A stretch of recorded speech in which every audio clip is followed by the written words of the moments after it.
जय हिंद, नमस्कार साथियों। स्वागत है आपका आपके अपने YouTube चैनल सार्विका हिस्ट्री पॉइंट पर। साथियों, स्कूल व्याख्याता भर्ती परीक्षा 2026 परीक्षा जून में संभावित है। अब ज़्यादा वक्त नहीं है, 4-5 महीने का समय है। उम्मीद है आप अच्छे ढंग से अपनी तैयारी को अंजाम दे रहे होंगे। और सही बात तो ये है कि जो संकल्प पर टिकेगा, जो एक बात पर टिकेगा, जो सही मार्गदर्शन में एक संकल्प ले लेगा कि मुझे बस इस कंटेंट के साथ, इस चीज़ के साथ पढ़ना है और उसको बार बार पढ़ेगा, अभ्यास करेगा, वो अपनी मंजिल को पा जाएगा।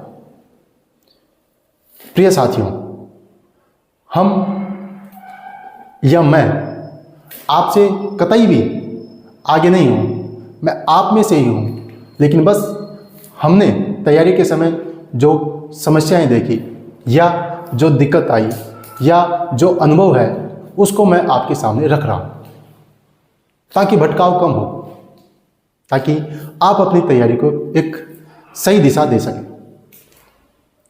बात बताने वाले तो खूब हैं। इस दौर में विकल्पों की कमी नहीं है, कमी है संकल्प की। बहुत अच्छी अच्छी गाइडेंस है, बहुत अच्छी अच्छी किताबें हैं, मगर हम एक जगह टिकते नहीं हैं। वो कहते हैं ना कि विकल्प बहुत मिलेंगे भटकाने के लिए, मगर संकल्प एक ही बहुत है मंजिल तक ले जाने के लिए। साथियों, मैं तो हृदय से, दिल से आपको सच बात बताने की कोशिश करता हूँ। वही बात बताता हूँ जो आपके लिए लाभदायक हो, जो आपके सिलेक्शन में सहायक हो। पिछली वीडियो में हमने बात की 3 गाइड की, पप्पू सिंह प्रजापत, नाथ पब्लिकेशन और आर्य कंप्यूटेशन गाइड। तीनों का हमने मोटा मोटा एनालिसिस किया, समझने की कोशिश की कि कौन सी पुस्तक में ज़्यादा फैक्ट हैं, कौन सी में कम है, कौन सी पढ़ने में ठीक है। इस पर मैंने अपनी राय रखी। आज की वीडियो में हम बात करेंगे विश्व इतिहास की।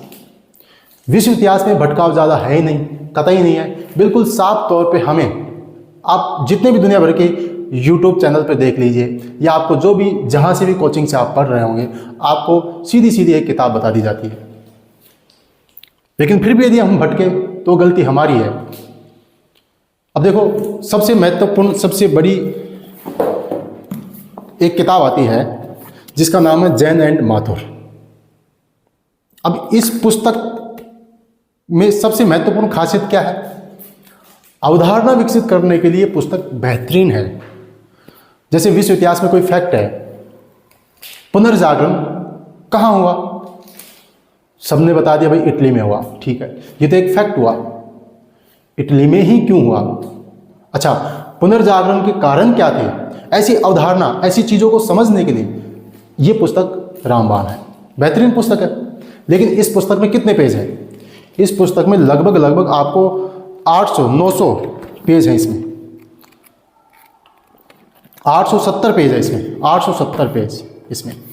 अब अकेले विश्व इतिहास के लिए अपन इतने पेज पढ़ें, अकेले विश्व इतिहास के लिए, चूंकि पाठ्यक्रम हमें पता है कितना लंबा है, और उसमें अकेले में अपन ये पढ़ें और 4-5 महीने का ही वक्त हो हमारे सामने,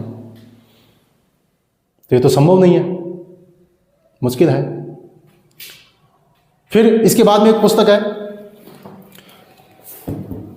आदरणीय हमारे गुरुजी अरविंद जी भास्कर, शानदार बुक, कोई तोड़ नहीं। और सबसे ज़्यादा आपको राय भी इसी पुस्तक की मिलेगी, क्योंकि कंटेंट ही इतना बढ़िया है, इतनी शानदार पुस्तक है, इतना शानदार काम किया है जिसका कोई तोड़ ही नहीं है। और इस पुस्तक में आपको लगभग 400 पेज मिलेंगे। 400 पेज में पुस्तक सिमट जाती है और आपके पाठ्यक्रम का हर बिंदु कवर करती है। इसके बाद में एक पुस्तक आती है जो इससे भी कम पेज में है, और वो है नाथ पब्लिकेशन विश्व इतिहास, आधुनिक विश्व इतिहास, ठीक है। इसमें आपके 230 के लगभग पेज हैं।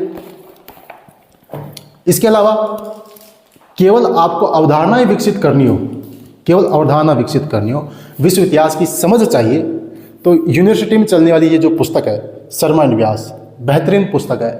आपको हर चीज़ बिल्कुल सरल और सिंपल भाषा में समझाया गया है। कभी वक्त मिले तो पढ़ना इसको, बहुत अच्छी बुक है। अब देखिए,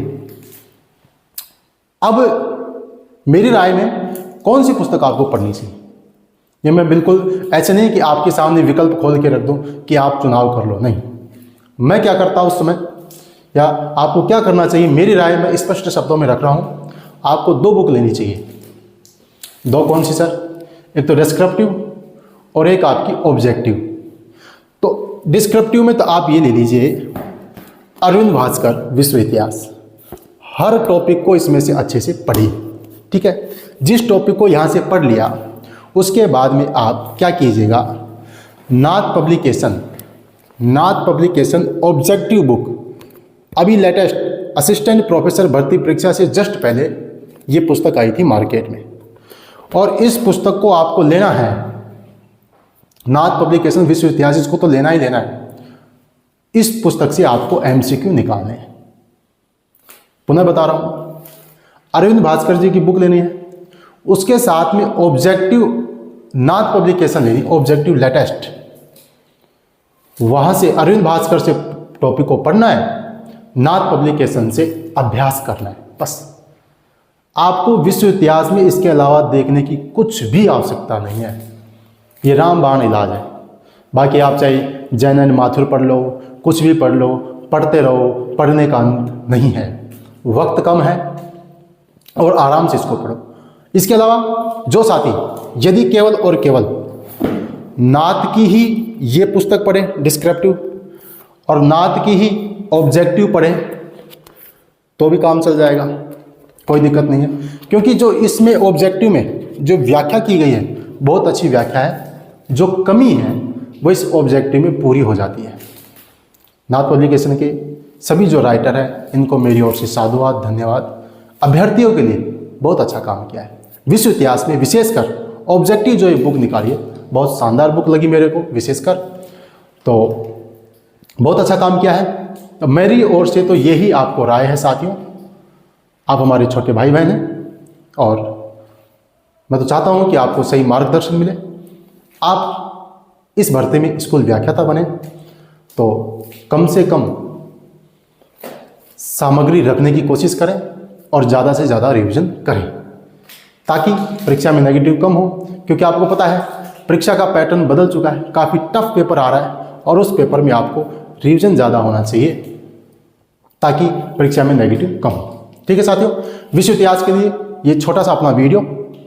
उम्मीद है अब आप भटकेंगे नहीं, विश्व इतिहास में केवल ये 2 चीज़ें पढ़ेंगे। और मिलते हैं नए वीडियो में नए टॉपिक के साथ। आपके जो भी क्वेश्चन हैं, आप जो भी चीज़ या किसी भी बात पर मेरी राय चाहते हैं, मुझसे बात करना चाहते हैं, तो आप कमेंट ज़रूर करें।